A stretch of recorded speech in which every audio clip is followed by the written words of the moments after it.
damit, pati cellphone. Ang akala natin simpleng bagay lang, huwag babaliwalain dahil pwede itong ikamatay.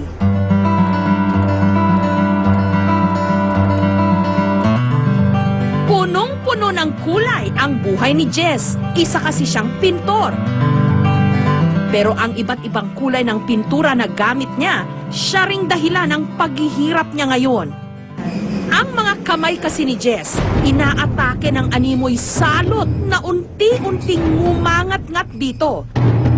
May bahaging nangangaliskis at nagsusugat.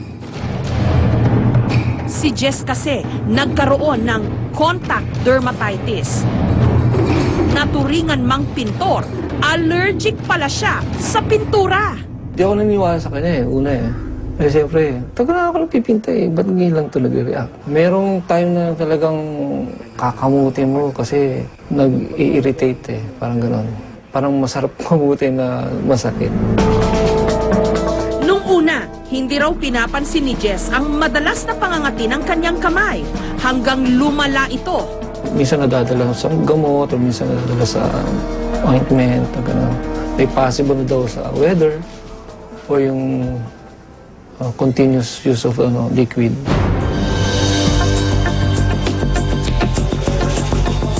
Sa mga kamay rin may allergy ang surgeon na si Dr. Vanessa Conti. Allergic kasi siya sa latex o sa gomang guantes na gamit niya sa pag-oopera. After using yung surgical gloves, namumula yung kamay ko nung una. Tapos makati siya. Tapos nangangapal din. Dahil di raw maiwasan ang paggamit ng gomang guantes dahil na rin sa kanyang propesyon, ang naisipan niyang solusyon, gumamit na lang ng guantes na pangkusina, yari sa plastic. Una muna niyang isinuot ang kitchen gloves. At saka pinatungan ng surgical gloves. Hindi man daw nito mapapagaling ang kanyang allergy, nagagampanan pa rin naman niya ang kanyang tungkulin. Sa ngayon, may solution naman nga. At saka, ayun, gusto ko rin siguro talaga yung ginagawa ko. Kaya, hindi ako mapipigilan ng dahil lang sa gloves. Isang genetic condition ang pagkakaroon ng allergy. Ibig sabihin, namamana ito at hindi nakahahawa. 3 sa bawat 10 tao ang maaring magkaroon nito.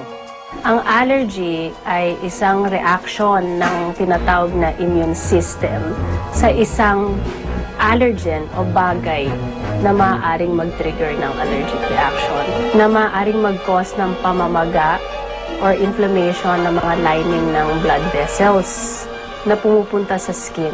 Doon nagkakaroon ng swelling, doon nagkakaroon ng rashes. Pero ang kalimitang pinagmumula ng allergy ng tao, mga pagkain. Si Alo, sa maniwala kayo't sa hindi, sa halos lahat ng pagkain, allergic siya. Dahilan para matuklap noon ang kanyang balat. May allergy ako sa lahat ng karne. So, kasama din yung pork, beef, chicken, fish, lahat ng crustaceans. So, literally, wala akong pwedeng kainin.